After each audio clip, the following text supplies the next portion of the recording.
कि एसी अगर हम यूज करेंगे तो ग्लोबल वार्मिंग क्रिएट होगा। तो एसी यूज करने से there are harmful chemicals that are being produced, and because of that what is happening, climate में humidity something or the other is changing in your climate. Okay, so somehow it is affecting your climate or your weather or in the seasons. So any other नहीं, मुझे यहाँ पर effect सुनने में आ रहा है और इम्पैक्ट सुनाई दे रहा है। मुझे डेफिनेशन बताओ कि आप ग्लोबल वार्मिंग को डिफाइन कैसे करोगे, ग्लोबल वार्मिंग है क्या?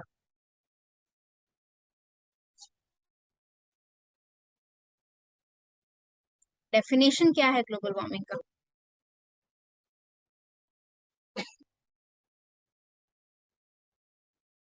कभी सर्च किया है उसका डेफिनेशन? नहीं, इसको क्या हो गया? Okay.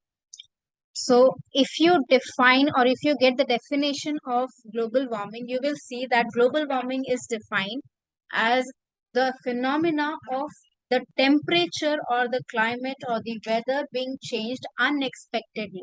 मतलब जिस तरह एक्सपेक्टेशन हो रही है, जैसे पिछले 60 सालों से 70 सालों से या उससे भी ज्यादा 100 सालों से जो क्लाइमेट रहा है इंडिया का या किसी और देश का, उस क्लाइमेट में अनएक्सपेक्टेड चेंजेस आ रहे हैं। फॉर एग्जाम्पल, आपको याद होगा बचपन में जून जुलाई के महीने में कितनी बारिश होती थी।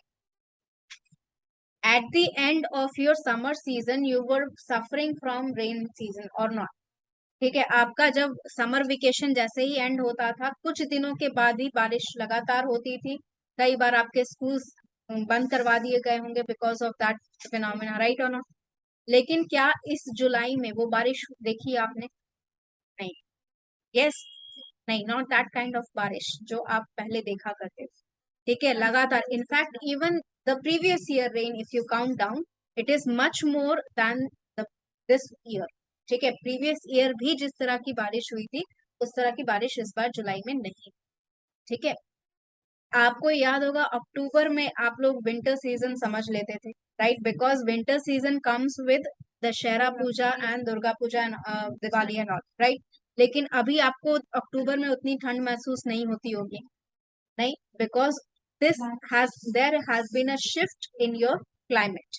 ठीक है, सेम आपको मार्च में याद रहा होगा बचपन में जब हम लोग सरस्वती पूजा मनाते थे, उस टाइम हल्की हल्की ठंड रहती थी, उतनी ज्यादा ठंड नहीं। लेकिन अभी भी आज मार्च में इस बार अगर आप देखें तो ठंड ज्यादा थी।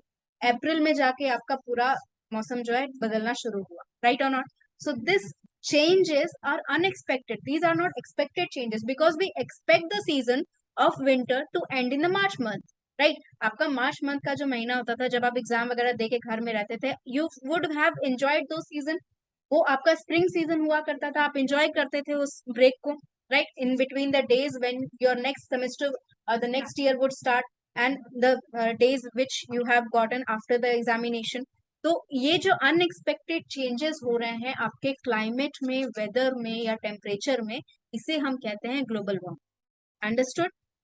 ये आपका डेफिनेशन है, टेक्निकल डेफिनेशन है, लेकिन ये आप किस तरह डिफाइन करेंगे ये अलग हो सकता है। इस फिनोमिना को आप किस अलग अलग चीजों से जोड़ रहे हैं। Why are the climate being changed? क्योंकि यहाँ पर कोई एक रीजन नहीं है। ठीक है, there is no one reason because of the climate is changing, glaciers are melting, but क्यों? Because ozone layer are depleting. Ozone layer क्यों डिप्लीट हो रहा है? Because trees are being cut, oxygen का लेवल कम हो रहा है on year. Everything is interconnected with each other. लेकिन अगर आप सारी बातें बताने जाओगे तो क्या आपका स्पीच उतने टाइम ड्यूरेशन का रहेगा जितना होना चाहिए? नहीं, it should be with in the time duration that is your 2 minute. अब 2 मिनट के अंदर आपको यहाँ पर अगर टाइम ड्यूरेशन करना है तो आप क्या करेंगे? Sorry, find a simple way to put. Simple way of convincing. Okay, simple way of conveying your message. How simple, मतलब would you make it? For first time we have to touch for the and points and the heads. Then ma'am have to add speech on the speech say yourself about the expectation, what happenings like melting and full layers. Okay, first of all, whenever you're mentioning these things, remember everything has an impact on another thing. ठीक है, जैसे मैंने बताया deforestation क्यों हो रहा है, ठीक है, डिफॉरेस्टेशन क्योंकि हम काट रहे हैं, ठीक है, डिफॉरेस्टेशन होने के कारण से क्या हो रहा है, देर इज लेस रेन, ठीक है, क्योंकि इवेपोरेशन का हेल्प कौन करता है, आपके पेड़ करते हैं. Trees and leaves help you in evaporation, the process of evaporation, and the rain in the time duration, जिस टाइम ड्यूरेशन में आनी चाहिए. तो डिफॉरेस्टेशन की वजह से रेन नहीं आ रही है प्रॉपर अमाउंट में. सेकेंड चीज क्या हो रही है, आपका ओजोन लेयर डिप्लीट हो रहा है because proper amount of oxygen नहीं जा रहा है. Ozone layer also is depleting because of the CVC gases, right, CFC gases, CLC gases, ये सारी गैसेस की वजह से आपका ओजोन लेयर डिप्लीट हो रहा है, जिसकी वजह से UV rays which are harmful for your skin and other things are also penetrating to the environment. अब इसका इम्पैक्ट और कहाँ हो रहा है, यूवी रेज का इम्पैक्ट कहीं और दिखता है आपको, यूवी रेज जो आ रही है उसका इम्पैक्ट कहाँ दिख रहा है आपको, excess of heat in environment. Temperature का जो ये चेंज आ रहा है, ये एक्सेस ऑफ हीट हो रहा है ना, ग्लेशियर्स क्यों मेल्ट कर रहे हैं, ये टेम्परेचर राइज कर रहा है. टेम्परेचर क्यों राइज कर रहा है, because ozone layer is heating the environment from inside, क्योंकि वेव्स अंदर तो आती हैं लेकिन बाहर नहीं जाती हैं, it does not reflect back. वो ओजोन लेयर से रिफ्लेक्ट बैक होती थी, अब ओजोन लेयर के अंदर कुछ है ही नहीं कि वो रिफ्लेक्ट बैक करेंगे. So it revolves around the globe with in are environment. हमारा जो एटमोसफियर का लेयर्स आपने पढ़े होंगे, एटोस्फियर, स्ट्रेटोस्फियर, समथिंग लाइक दैट, तो वो उसी लेयर्स में कहीं ना कहीं फंस के रह जाता है यूवी, एंड उस वजह से ही आपका टेम्परेचर राइज हो रहा है. तो ये सारा इम्पैक्ट क्या है, ये इनडायरेक्टली कहीं ना कहीं हमारे ही इम्पैक्ट की वजह से हो रहा है. तो हम इसे कम कर सकते हैं. तो यहाँ पर सबसे मेजर इम्पैक्ट जो है, जहां से स्टार्ट हो रहा है वहीं से शुरू कर सकते हो, या फिर स्टार्टिंग पॉइंट यहाँ पर बीच में भी लिया जा सकता है. जैसे आप पेड़ काट रहे हैं तो आप उसे रोक सकते हैं, आपकी वजह से पोल्यूशन बढ़ रहा है, बिकॉज ऑफ दैट जो गैसेस रिलीज हो रही हैं उसे कम कर सकते हैं. इनफैक्ट सिर्फ आपको कम नहीं करना है, यहाँ पर ओजोन लेयर का आपको कह सकते हैं मरम्मत भी करनी है, क्योंकि ओजोन लेयर डिप्लीट हो रहा है. तो उसे हम ना डिप्लीट हो इसके लिए उठाएं कदम. उसके अलावा हम उसे मेंटेन करने के लिए, या उसका एक तरह से कह सकते हैं ओजोन लेयर को स्ट्रेंथन करने के लिए भी हमें कुछ करना होगा. So can we do that, something about that, what, planting more trees as we can, ठीक है.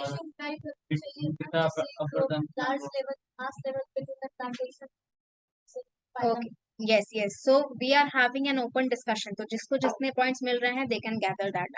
अब मेरा एक क्वेश्चन है यहाँ पर, अगर एफॉरेस्टेशन होता है, so if you look in the government rules, तो हर जगह ये रूल है कि जहां भी कंस्ट्रक्शन हो रहा है, किसी भी चीज में हो रहा है, चाहे वो रेजिडेंशियल एरिया हो चाहे वो कमर्शियल एरिया हो, जहां पर भी कंस्ट्रक्शन के लिए पेड़ काटे जा रहे हैं, जितने पेड़ काटे जा रहे हैं उतने पेड़ लगाने का ये रूल लगाया गया है गवर्नमेंट की तरफ से. लेकिन क्या ये इम्प्लीमेंट होता है, how much of the implementation does it have. आपने देखा होगा कई बार जो गवर्नमेंट वेबसाइट्स हैं, बहुत सारी ऑर्गेनाइजेशन ने पिक्चर्स लगाए हुए हैं that we are planting trees, we have planted these many trees every year. तो इतना जब प्लांटेशन हो रहा है तो सक्सेस क्यों नहीं हो रहा है, क्योंकि प्लांटेशन हो रहा है, आई कैन टेल यू, ठीक है. इवन इवन सीमेज में भी बहुत सारे लोगों ने 2-3 साल पहले प्लांटेशन किया था, ठीक है. जितने भी ऑर्गेनाइजेशन आप गवर्नमेंट में देखेंगे, उनको ऑर्डर दिया गया है कि आपको हर साल जो हमारा इन्वायरमेंट डे होता है उस दिन इतने पेड़ लगाने हैं, ठीक है. और वो लोग वेबसाइट पे अपलोड भी करते हैं, फोटो खींच खींच कर, या एक अथॉरिटी आता है देखने के लिए कि कितने प्लांट्स उन्होंने लगाए. तो इतना सब कुछ करने के बाद भी ये सक्सेस क्यों नहीं हो रहा है. Okay, climatic change, pollution uncertain हो रहा है ना ये सब चीज, इस रेशियो से पेड़ काटे जा रहे हैं, रेशियो से पेड़ लगाए जा रहे हैं. दूसरी बात में यहाँ हम लोग बहुत ज्यादा मात्रा में मिट्टी को उठा करके दूसरे जगह भेजते हैं. उससे क्या होता है ना कि मृदा में जो फर्टिलाइजेशन का पावर होता है वो घटता है. तीसरी बात में जो इंडस्ट्रियल एरिया है वहाँ से इतने सीएफसी यूज होते हैं जिसकी वजह से हमारा इन्वायरमेंट बहुत ज्यादा हार्मफुल हो जाता है, और जिसके कारण बहुत सारे पेड़ भी मर जाते हैं. बिल्कुल, सो आपका डिस्कशन यहाँ पर देखो क्या क्या चीजें पे हो रहा है। We can conclude that first of all हमारा डिस्कशन क्या हुआ, पहली बात, पहला रीजन क्या कि यहाँ पर जितने भी पेड़ लगाए जाते हैं, अब आप पेड़ तो नहीं उगाते हो, आप क्या लगाते हो, आप पौधे लगाते हो। ठीक है, यू somehow implement, मतलब यहाँ पर प्राइमरीज होती हैं, आपने सुना होगा। प्राइमरीज में आपकी जो सीड है उसे उगाया जाता है, जब वो छोटे छोटे सैपलिंग्स के फॉर्म में होता है तब उन्हें दिया जाता है किसी और को लगाने। ठीक है, तो वो सैपलिंग्स जब आप लगाते हैं, अब प्राइमरी में उगाने के लिए उन्होंने बहुत सारी चीजें की। आपने देखा होगा वो लोग ग्लास, ग्रीन ग्लासेस का यूज करते हैं, ग्रीन हाउसेस का यूज करते हैं, they use different different techniques to grow that plant from the seed. लेकिन क्या वो इम्प्लीमेंटेशन उस टाइम होता है जब वो सैपलिंग लगा दिया जाता है? नहीं होता है। तो यहाँ पर effective rate of surviving of sapling नहीं है। ठीक है, जो सर्वाइवल रेट है सैपलिंग का वो बहुत कम है। तो अगर आप 1000 पेड़ या 1000 पौधे लगा रहे हैं तो उसमें से मुश्किल से 2 या 3 बचते हैं। सो यहाँ पर ratio of afforestation and deforestation is not even close. मतलब ऐसा भी नहीं है कि 50-10 का अंतर है, नहीं, यहाँ पर 100,000 का अंतर। ठीक है, सो बिकॉज ऑफ दैट यहाँ पर डिफॉरेस्टेशन जो है बड़ी से बड़ी प्रॉब्लम बनते जा रही है, क्योंकि जिस रेट पे पेड़ काटे जा रहे हैं उस रेट पे आपका पौधा सरवाइव नहीं कर पा रहा। ठीक है, सेकेंड चीज, उनका मेंटेनेंस होता ही नहीं। The organisations that are actually planting the saplings, they do not put, जैसे यहाँ माली लगा दिया, ठीक है, कहीं और जगह माली लगा दिया गया, तो अगर एक ही माली लगाया तो 100 पौधों की रखवाली कर रहा है। ठीक है, एक ना एक, मान लो 100 में से कम 99 भी अगर सरवाइव करते हैं तो ये अच्छी बात है, दैट इज इफेक्टिव।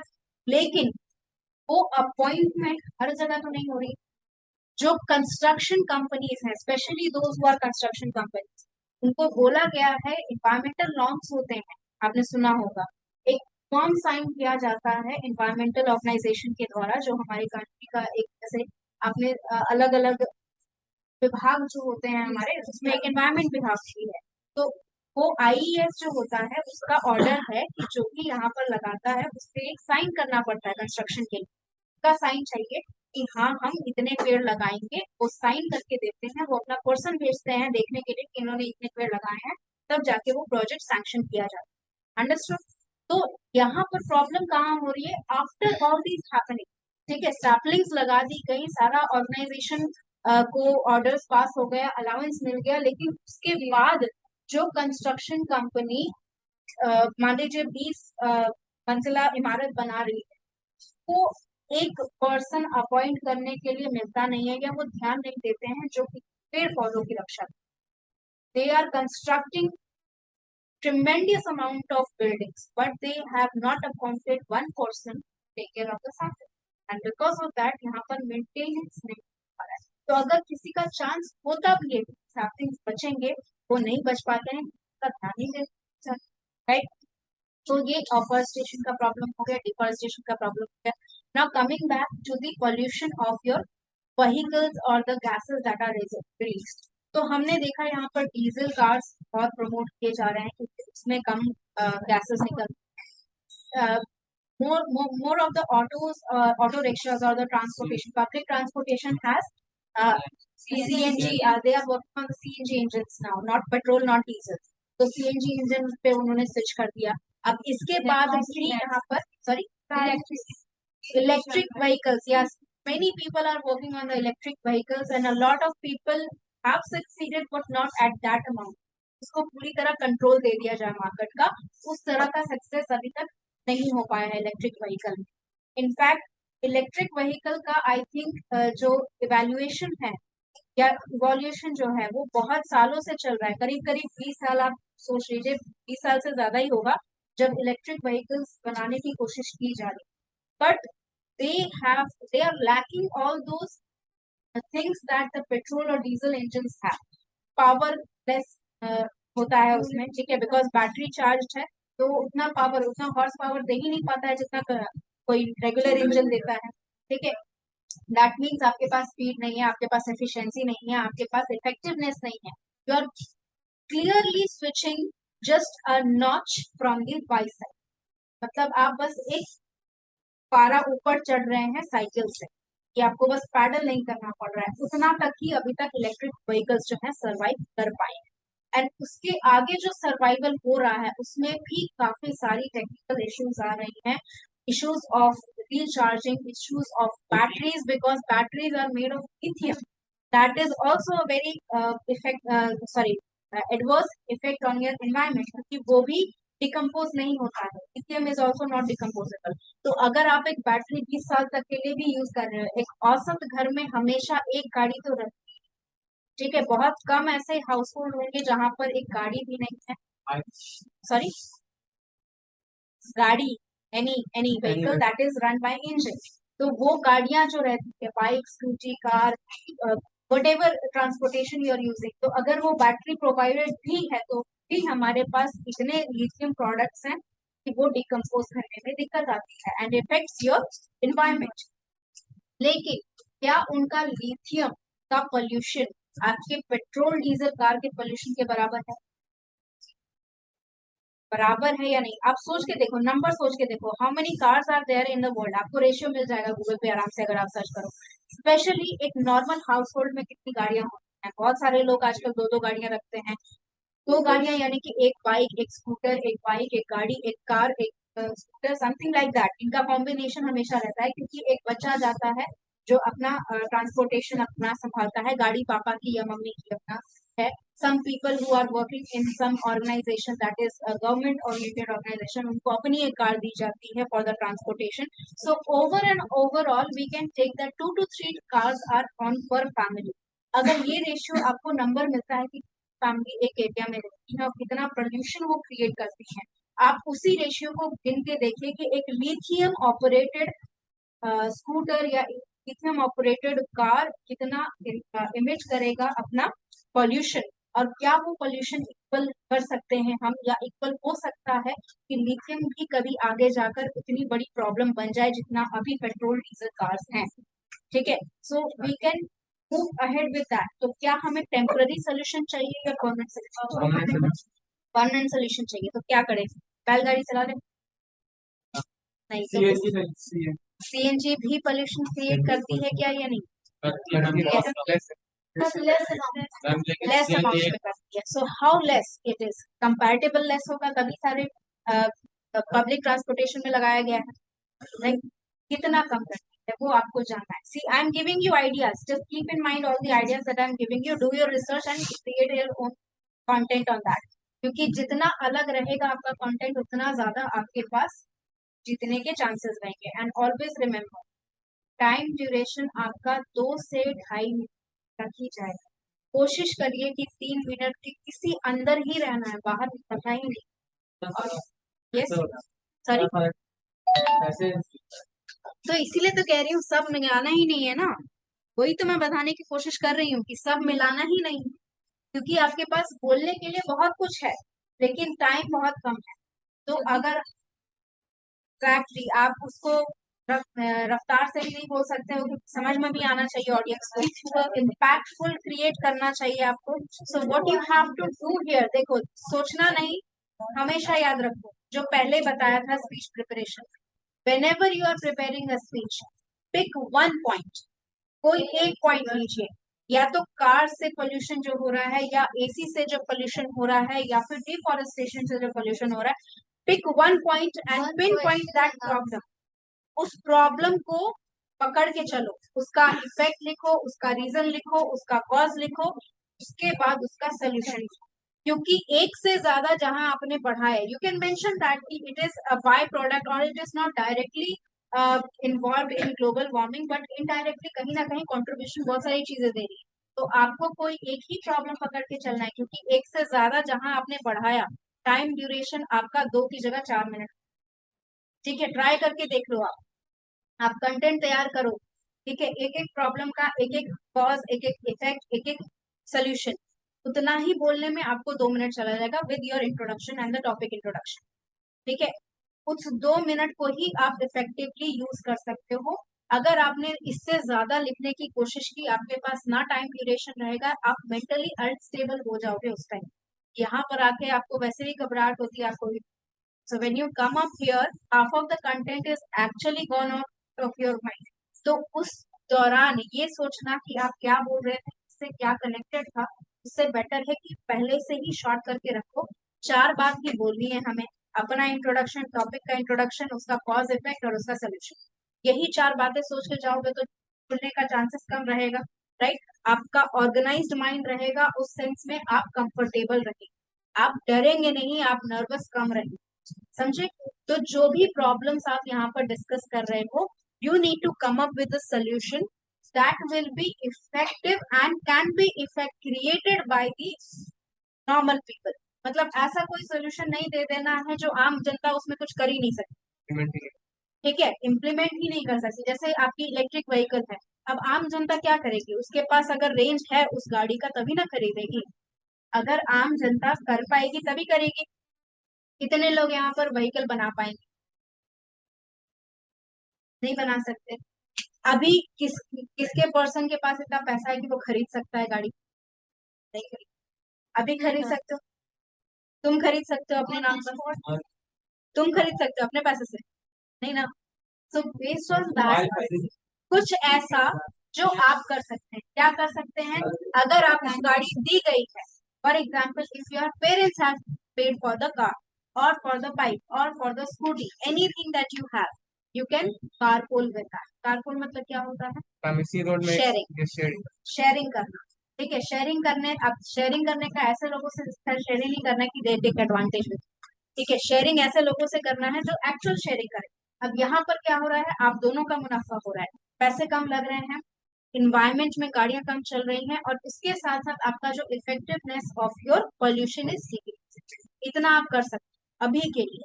इसके अलावा सॉरी बच्चे मुंह में पास अगर और रहेगा नहीं, even if you do that ना, the problem is और प्रॉब्लम है। हाँ, मान लीजिए कि अगर एक पर्सन के पास दोनों गाड़ियां with an odd number plate and with an even plate, most तो ऑफ फिर द पीपल कैसे, यही करता है ना, फिर तो कोई सोल्यूशन नहीं। अब मान लो कि 2 गाड़ियां हैं, जैसे मैंने कहा कि एक गाड़ी आपके गवर्नमेंट जॉब वालों को भी मिलती है, एक गाड़ी आपने खुद से अपने पैसे से खरीदी। अब उसकी गवर्नमेंट जॉब वाली जो गाड़ी है वो ऑड नंबर पे है और उसकी अपनी कार है इवन नंबर पे, तो वो कभी रुकेगा क्या, एक दिन एक गाड़ी लेके जाएगा, एक दिन एक गाड़ी, उसको कोई दिक्कत नहीं हो रही है, ठीक है। दूसरी, अगर मान लीजिए किसी एक पर्सन के पास ऑड है और किसी पर्सन के पास गाड़ी है ही नहीं, तो कारपोल करके अगर जा रहे हैं, तो वो पर्सन जो डिपेंडेंट है आप पर तो जाएगा ही नहीं ना आधे दिन, है ना। अब मान लो यहाँ पर आधी गाड़ियां जो चल रही, उसमें से पब्लिक ट्रांसपोर्टेशन भी है ना। पब्लिक ट्रांसपोर्टेशन स्पेसिफिक रूट से जाती है, specially in Delhi they have a specific route, यहाँ पर बहुत कम है, ठीक है। यहाँ पर आपके एसी बसेस जो है या ग्रीन बसेस जो है, they work on a schedule. बाकी बसेस या बाकी ऑटो का तो कोई शेड्यूल नहीं है, का अपना मर्जी है, जहां से वो लेके चलना चाहें वो लेके जाएंगे, राइट। अब उन चीजों को मान लो, उन बसेस का जो रूट है, जो एक स्पेसिफिक रूट से जाते हैं ए टू, वो सारी इवन नंबर, तो वो तो एक दिन चलेंगे ही नहीं, ठीक है ना, वो चलेंगे ही ना उस रूट से जाने वाला व्यक्ति वो क्या लेके जाए, उसको फिर ऑटो करना पड़ेगा, ऑटो भाड़ा यहाँ की तरह नहीं है, ठीक है। Even for 1 kilometre you have to pay 20 rupees, ठीक है, फॉर 1 किलोमीटर। और यहाँ पर कितना है 1 किलोमीटर के लिए, 10 रुपए, वो भी आप लड़ झगड़ के 5 रुपए दे देते हो, देके चले जाते हो, नहीं देंगे और यस। सो हाँ, तो ये सारी प्रॉब्लम्स क्रिएट होती हैं if you restrict too much. ये रिस्ट्रिक्शन की एक दिन गाड़ी चलेगी ही नहीं, ये बहुत बड़ा रिस्ट्रिक्शन, ठीक है।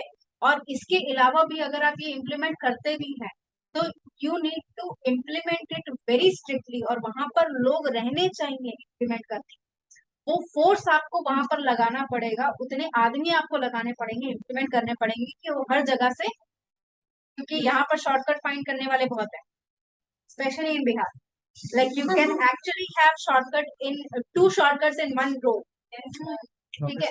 अब कहीं कहीं से वो निकल के चला जाएगा, अब उसके पीछे वो पुलिस वाला भागे कि अपना पोस्ट संभाले, ठीक है। सो ये सारी प्रॉब्लम्स होती है इम्प्लीमेंटेशन में। जैसे रूल खराब नहीं है, rule is a very good thing, ठीक है, जो उन्होंने इम्प्लीमेंट करना चाहा, जिस आइडिया के साथ चाहा वो अच्छा है, उनका बेस सही है लेकिन इम्प्लीमेंटेशन में प्रॉब्लम। ठीक है, क्योंकि यहाँ पर लोग गलती करना ज्यादा सही समझते हैं। Like if you restrict them they will rather go on that day only. ठीक है, यहाँ पर स्पेशली अगर उनको मना कर दिया कि आज गाड़ी नहीं चलानी है तो आज पक्का लेके जाएंगे। ठीक है, वो बिहार बंद वाले केसेस में आपने देखा ही होगा, वैसे होते हैं कुछ लोग कि आज बिहार बंद है चलो बस घूम के आते हैं, एक चक्कर मार के आते हैं। तो वो सारे केसेस रियल लाइफ में ग्रांड सिनेरियो में सोचना पड़ता है व्हेन यू आर इम्प्लीमेंटिंग। इसी वजह से बहुत सारी चीजें इम्प्लीमेंट नहीं हो पाती। एंड यही रीजन है कि आपको कॉमन जनता को बताना है कि ये जो कर रहे हैं ये गलत है। ये कोई महान काम नहीं कर रहे हैं कि वो लोग गाड़ियां घुमाने बस ले जा रहे हैं। ठीक है, long drives are not for you to enjoy. ठीक है, long drives are for you to go somewhere where you want to. ठीक है, तो ये सारी चीजें आपको समझानी है, दैट इज योर रिस्पॉन्सिबिलिटी। अगर नहीं अभी भी समझ में आया तो सोचो कि तुम WHO के वर्कर हो और तुम्हें ये जिम्मेदारी दी गई है कि ग्लोबल वार्मिंग के बारे में बताना है अलग अलग जगह। और अलग अलग जगह एक एक प्रॉब्लम, किसी जगह डिफॉरेस्टेशन ज्यादा है, किसी जगह पोल्यूशन ज्यादा है बिकॉज ऑफ द व्हीकल्स, किसी जगह पोल्यूशन ज्यादा है because of the ACs working. ठीक है, तो इस तरह से दिमाग में सोच के रखो। अब तुम्हारे पास एक ही प्रॉब्लम हो गई, उसी का सोल्यूशन फाइंड आउट करो। समझ में आ गया? Do not go for more than one problem, वहां पर बहुत बड़ी प्रॉब्लम हो जाएगी आपको। आप बोल नहीं पाओगे, आप मिक्सअप कर दोगे प्रॉब्लम्स के चक्कर में। ठीक है, किसी का सोल्यूशन किसी में बता दोगे, तो वो सारा चीज नहीं करना। ठीक है, एंड ऑल्सो रिमेम्बर ये प्रिपरेशन हो गया तो नेक्स्ट क्लास से या तो प्रैक्टिस होगी, ठीक है, या फिर बाकी लोगों को भी बोला जाएगा। तो कोई ये सोच के मत बैठ जाना कि हाँ हम तो पार्टिसिपेट नहीं कर रहे तो हम करेंगे। कि क्लास का नाम ही मेरा स्पीच प्रिपरेशन, तो करना तो तुम्हें यही है मेरे क्लास में। ठीक है, मैम यस, किसका क्या? हाँ बच्चे इंग्लिश में ही अपना बोला नहीं यस। मैम देख के बोलना होगा। हाँ, प्रैक्टिस कर सेशंस में आप देख के बोल सकते हैं बट ओनली फॉर वंस। हाँ, अरे आप क्लाइमेट रिलेटेड ग्लोबलाइजेशन। बच्चे globalisation is different. Global warming का क्लाइमेट चेंज का वही इम्पैक्ट ही है, वही ग्लोबल वार्मिंग है ही कि आपका क्लाइमेट जो अनएक्सपेक्टेडली चेंज हो रहा है उसी को हम ग्लोबल वार्मिंग कह रहे हैं। ठीक है, वही, हाँ उसी चीज को हम कहते हैं ग्लोबल वार्मिंग, नाम उसका है। ग्लोबली यानी कि हमारा ग्लोब जो है वो वार्म हो रहा है, उसके अंदर से चीजें गर्म कर रही है और उसकी वजह से अनएक्सपेक्टेड चेंजेस आ रहे हैं और यही ग्लोबल वार्मिंग है। ठीक है, यस, एनी अदर क्वेश्चन? और कोई क्वेश्चन है? नहीं, चलो इसको एंड करते हैं तब यहाँ पर।